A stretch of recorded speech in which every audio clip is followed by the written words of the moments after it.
Come on, blow the gate up. Blow the gate up, Kieran. I blew it up. Oh, I've got to go.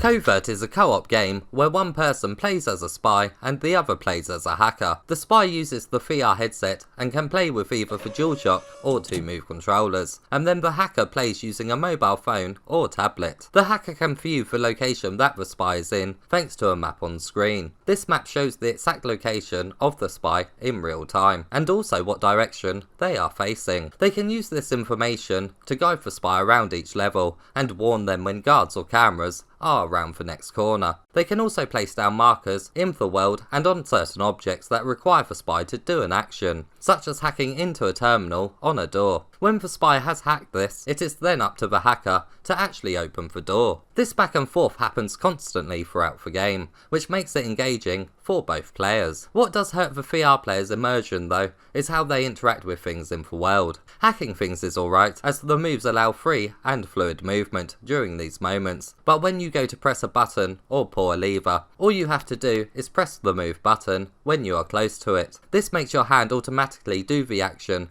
rather than you having to physically perform it. It does take you out of the gameplay quite a bit. The PlayStation VR camera has to be at just the right level for interaction too, as there is no height adjustment or crouch button in the game. Playing as the hacker is surprisingly pretty fun, as they receive information that the VR player doesn't get, such as when the VR player scans an object, that object's information will only be displayed on the hacker's screen, and then the hacker can obviously read it out to them. This restricted information that can only be seen by one of the players makes for some simple yet engaging puzzle solving. The hacker can see what panels on a floor are electrified, and then can guide the VR player around them, and they can also work out what wires the spy should cut inside a box. There is actually quite a few types of puzzles here that do get increasingly difficult, thanks to things such as timers being added into the mix, but there was never a time where the game was too difficult. The hacker isn't limited to only pressing buttons and relaying information though, as they do take control of some objects in the world, such as being able to move crates and take control of lifts. When playing in VR, and you see doors magically opening and boxes moving,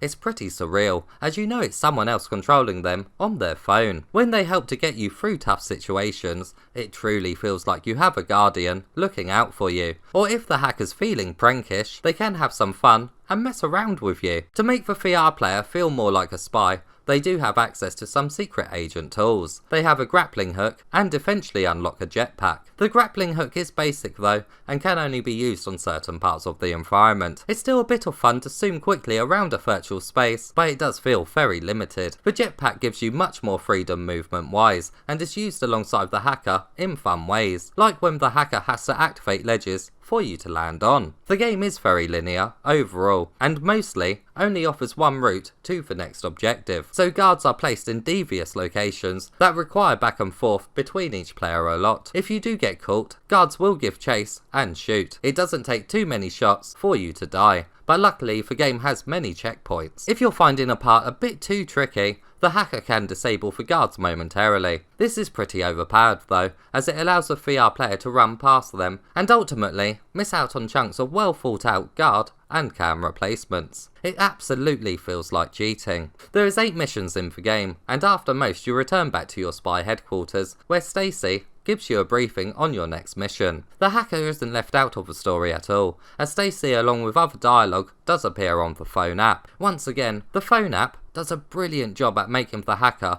feel just as important as the spy. Mission-wise, the game consists of quite traditional spy outings, such as reaching a rocket which is being blasted into space, and another has you breaking someone out of prison. Completing all of them will likely take around 5.5 hours to 6 hours. This is a port of a game that released on the Oculus Go, and the locations absolutely feel like they have been constructed around limited hardware. It does take away the thrill of thinking that you're sneaking around a believable location. Sure, the simplistic style is a style all of its own, but every so often you come across a few that certainly could have been enhanced for the PSVR release. Trophy wise, the game doesn't come with a platinum, and the trophy list is very easy to complete. All you need to do is complete every mission. I suppose there isn't a whole lot you could do trophy wise with this game, as it is very linear, although having some trophies tied to scanning every object in the game could have given an extra incentive to do so.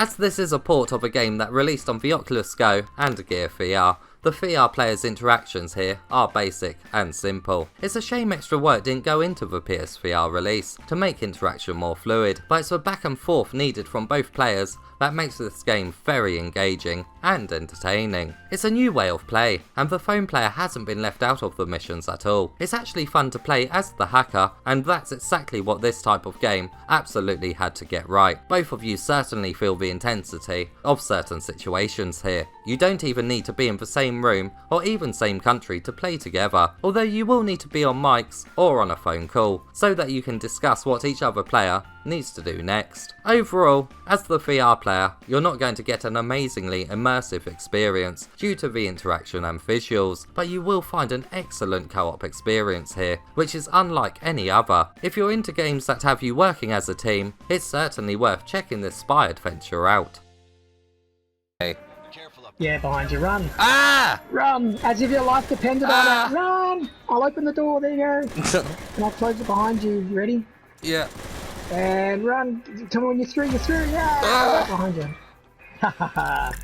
You stop those guys. Oh, I might be figuring out the door though. They figured out the door. Ah, they're shooting me again.